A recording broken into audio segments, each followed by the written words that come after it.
Alright, hello and welcome. I've got a speed build here for the Throne Room Massacre Survival Hardcore. Gonna break down the results from 40 victory chests, as well as my stats and everything throughout the video. Gonna start with traps, and Inferno and Gas going down here, and the Inferno I'm gonna upgrade to one from the top, 4 upgrades into that Inferno. I'm gonna do that with these next 2 as well. It's faster to upgrade things as you're putting them down, rather than saving that until the end. Next up, we're going to have some DSTs going down behind this crystal here. Big shout out to Meliphos for showing me that I could put these DSTs back here. Don't think I would have tried it without his advice. This first one's just going to aim straight at the crystal, and the next one I'm going to aim at an angle. It's going to cover this torch inside the wall here. The idea being it'll cover the side lane, but also hit the boss when he comes to the middle. I would aim this one the same way, but we get a stuck spider back here, so I aim it at that gargoyle instead, and then these next 2, I don't have that issue, so I just have them both cover this torch here inside the wall. Either way, once the boss comes to the middle of the map, he's going to get hammered by all 5 of those DSTs. That's the idea. Next up, we're going to have a 60U buff beam going down here.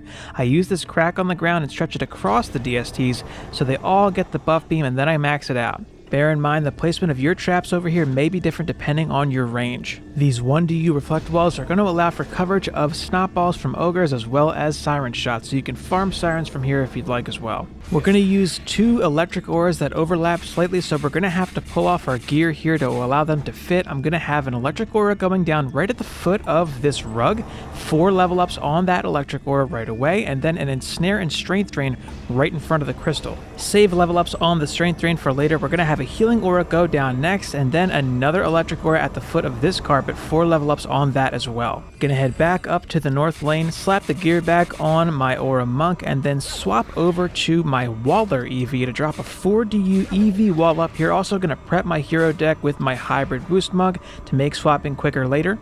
No buff beam needed on this wall, as we've got coverage from 5 DSTs as well as an Inferno trap, but we are going to set up an ogre bait wall over here with a 4DU buff beam to give it some armor. This wall is going to help out in terms of congestion in the middle. We're going to have a lot less traffic with ogres because of this wall.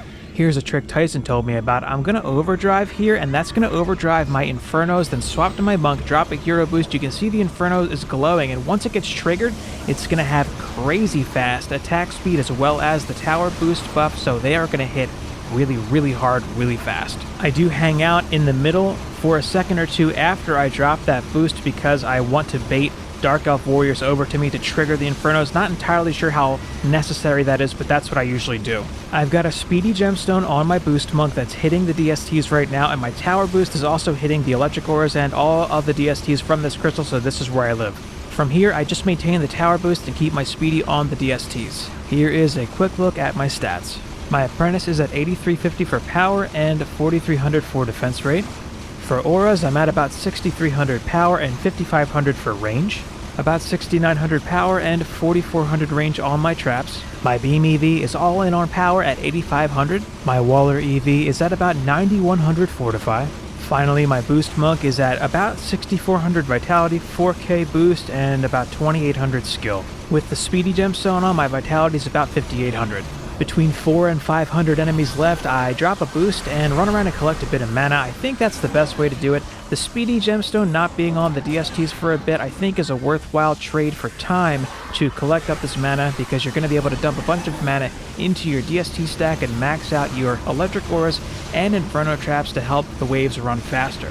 More mana is always better, but truthfully, I didn't test it without running around collecting the mana. For all I know, you don't need it, and it may be even faster. Let me know if you try it and you get a better time without collecting the mana. From here, the routine is the same. No, swap over to your apprentice, overdrive these traps, swap back to the monk, and then drop a boost, bait some enemies onto those Infernos, and you are good to go. If your Infernos don't get triggered in time, don't worry about it. The build doesn't depend on the boosted Infernos, but it's just nice because it helps the build run faster. From here, the game plan is the same. I jump back on the crystal and let things ride. I do contribute a little bit and just shoot some damage out into the lanes just to show that you can do that. And if your Infernos don't catch the boost, you could chip in with your weapon here as well, just to contribute and help things run a little faster. You should be sitting on a lot of mana if you collected it, so why not level up those DSTs? Alright, so here's what we've got from 40 victory chests. Oddly, I got way more Ethereal Ancients than anything else. However, the highest level pets were 327, a Genie and an Obsidian Gemstone. The Genie was actually really nice, and it's the one that I'm using now. The lowest max upgrades I got on a pet was 154 on an obsidian gemstone, and the average across the board was 255. I popped every chest on my hunters going for a blaster, so here's what I got for blasters. The 333 was the only one to come out godly, and the 203, 196, and 206 were all mythic. Curiously, the orange ones, the 205s and a 206 were trans, the rest were trans as well, the average across the board being 267. Big shout out to Louie, call me Louie, he goes by in Discord, for contributing some of the data for this experiment.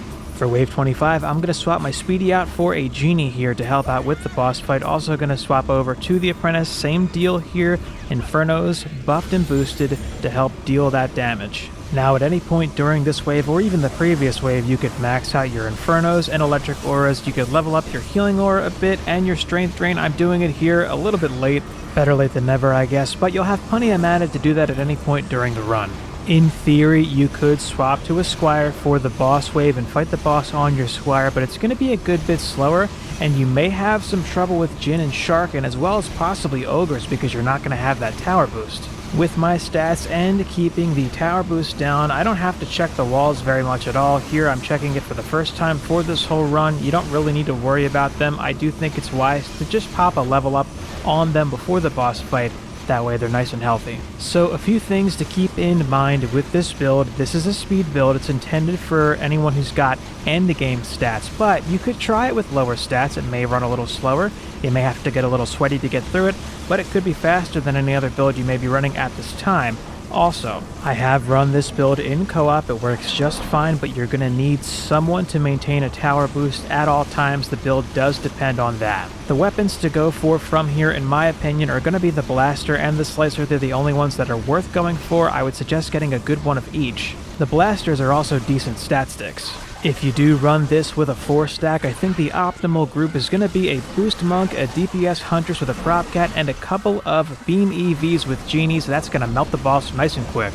You'll see that it's pretty easy to line of sight the missile attacks from the Goblin Mech, so don't worry about fighting the boss on your Monk. You're going to be just fine. Just bear in mind you're going to have to dodge some missiles. That's going to do it though. Thanks so much for watching. Hop into my Discord if you want to try running this stuff with me, and also follow me on Twitch if you want to see me develop this stuff in real time. But that ought to do it from me. Thanks again for watching, and I'll leave you with the boss fight.